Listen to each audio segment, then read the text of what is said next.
Kalau orang yang berpihak udah terjun di lapangan itu ya intinya mental kuat dan 2 kejujuran, itu aja. Bahaya sih untuk mungkin cara ini mah emang bahaya, cuma ya gimana lagi, manusia sleeper itu kan bahannya dari seperti itu. Kita mah nyawa pasrah yang nama yang di atas aja kalau untuk penyakit mah.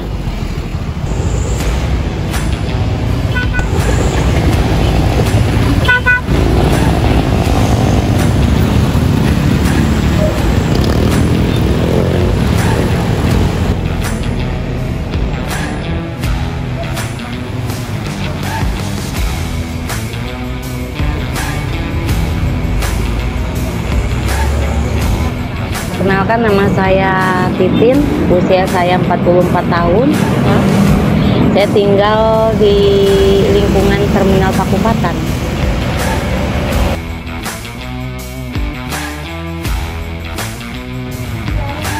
Sebelum jadi manusia sleeper, saya usaha jadi badut. Kerjaan saya yang sehari-hari menjadi badut itu kurang lebih setahun setengahan ya.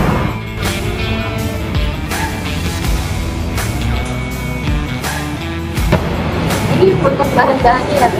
Iya, ini bahan-bahan untuk manusia sleepernya.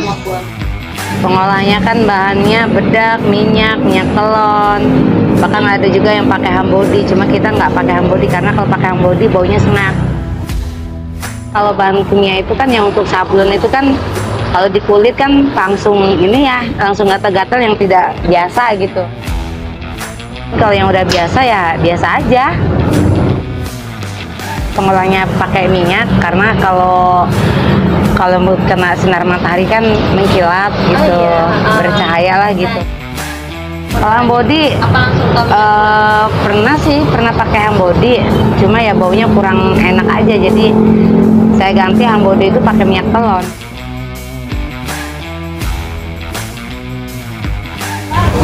Ini juga mandinya juga nggak cukup pakai air ataupun sabun, pakainya Mama Lemon.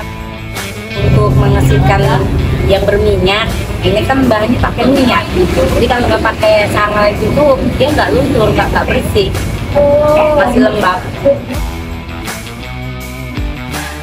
Ya pernah nggak selama jadi manusia sleeper ini ada kejadian unik atau apa? Kalau untuk keunikan mungkin udah wisatanya manusia sleeper itu unik ya. Iya kan? Sama di manusia sleeper pernah di razia nggak? Alhamdulillah selama ini kurang lebih mau 2 tahun, alhamdulillah, karena berkat di sini juga ada grupnya gitu, ada kelompoknya. Kalau kita kan ikut kelompok KPJ juga, jadi alhamdulillah belum pernah. Mungkin yang lain sudah, karena yang lain itu tidak mengikuti peraturan. Dan ini itu untuk menafkahi berapa orang sih di rumah? Saya punya anak 5 yang 1 dibawa ikut sama ayahnya di Lampung, yang 4 ikut saya, cuma yang 1 di rumah udah punya suami, udah berkeluarga. 3 anak itu yang saya nafkahin, yang 1 kelas 4 SD, yang 2 umuran 4 tahun, yang ketiga masih my baby, masih 3 bulan. Alhamdulillah mungkin sedikit-sedikit keadaan ekonomi bisa membantu lah gitu ya. Karena tujuannya 1, niatnya untuk nafkah untuk anak-anak yang untuk kebutuhan sekolah, yang di rumah untuk bayar kontrakan, untuk makan, untuk jajan. Jadi orang yang nggak tahu kan biasanya ini manusia sleeper nggak gini gitu.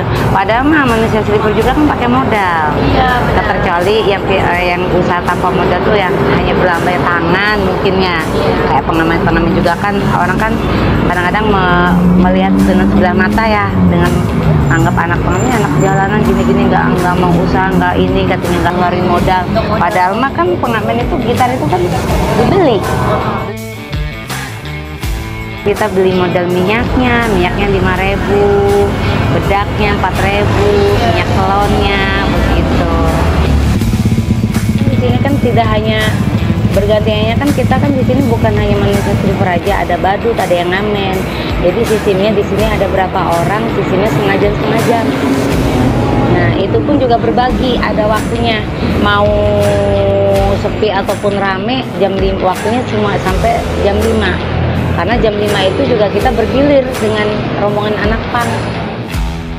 Nah, kita juga sebagai manusia sleeper itu kan ada sejarahnya juga, mungkin ya dulu ya, entah sejarahnya apa, cuma kita mah hanya mengikuti. Oh iya, saya itu ingin ikut kayak itu sejarahnya manusia sleeper gitu. Ini keunikan manusia sleeper yang di mana di Kota Tua tuh. Itu kan kebanyakan manusia sleeper di situ. Kayaknya kita bisanya seperti itu, mau kerja kita juga tidak mampu. Ijazah pun saya tidak ada. Hanya kelulusan SD. Mau pakai uang, bisa kerja pakai uang, kita nggak punya duit, nggak ada uangnya gitu. Ya mau nggak mau kita terjun di lapangan aja. Intinya satu, kita jujur, nggak panjang tangan, tidak sering ngebohong, nipu maupun apa-apa gitu. Intinya kita satu, kalau orang yang berpihak udah terjun di lapangan itu ya intinya mental kuat, dan dua, kejujuran, gitu aja. Ada rencana juga di setiap kali. Misalnya ada yang bantu ya pinginnya mah ya dagang gitu, karena jujur keluarga besar saya juga sebenarnya kebanyakan dagang. Karena saya sendiri tidak, walaupun keluarga semua pada dagang, kita nggak mau merepotin mereka. Mungkin kalau kita berharap dengan seperti itu, berharap minta ada yang bantuan untuk modal usaha, entah itu dari gerobak ataupun usahanya, dagangannya gitu. Cuma kan kita belum dapat milik, kita masih ditentukan di sini dulu. Berharap masih mudah-mudahan untuk kedepannya apa yang sudah dijanjikan dengan yang berjabat-jabat ini gitu ya. Ya mudah-mudahan dengan adanya perjanjian yang dulu mereka janjikan dengan rakyatnya sendiri, mudah-mudahan dicapaikan gitu, agar untuk kedepannya dan untuk tahun ke depan dan seterusnya tidak ada yang namanya kebanyakan anak di jalanan gitu. Karena kan biasanya kalau pejabat itu kan banyak amat begini-begini, nggak boleh anak kecil, karena ya itu tadi, satu, mau kerja tidak ada kerjaan, dua, mau usaha tidak ada modal. Nah begitu, ya mau tidak mau ya seperti ini begitu.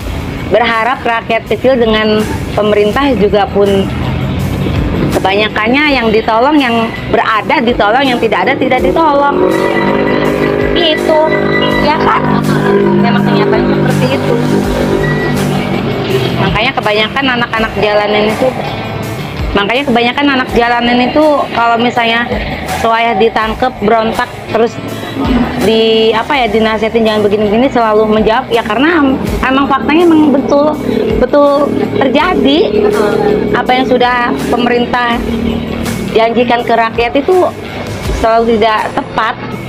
Makanya kebanyakan dulu kan pemerintah kan kebanyakannya janjinya kalau bisa jangan ya kebanyakan nganggur, nanti usaha ini dibantu supaya tidak ada yang di jalanan lagi ataupun kebanyakan nganggur di rumah. Ternyata kan lebih makin banyak kesini anak jalanan. Iya.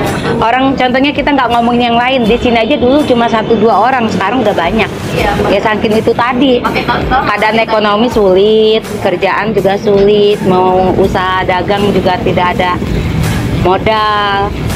Dengan mudahnya pemerintah cuma hanya janji-janji aja begitu. Mau apa lagi sekarang mah, yang penting halal. Satu, tujuan kita usaha untuk mencukupi kebutuhan anak-anak agar anak itu bisa mengikuti pelajaran bangku sekolah. Tapi alhamdulillah anak-anak saya, walaupun saya keadaannya susah begini, bisa diajak susah. Nggak neko-neko harus minta ini, harus minta itu, nggak harus. Yang ada malah kita tuh dibantu. Kadang-kadang kita juga nggak mikirin harus orang mau ngomong apa, mau bilang apa. Intinya kita bantu, waktunya sekolah-sekolah, waktunya sore ngaji-ngaji. Kita tidak bisa mengharap ataupun berharap minta dikasihani atau diberi sama orang.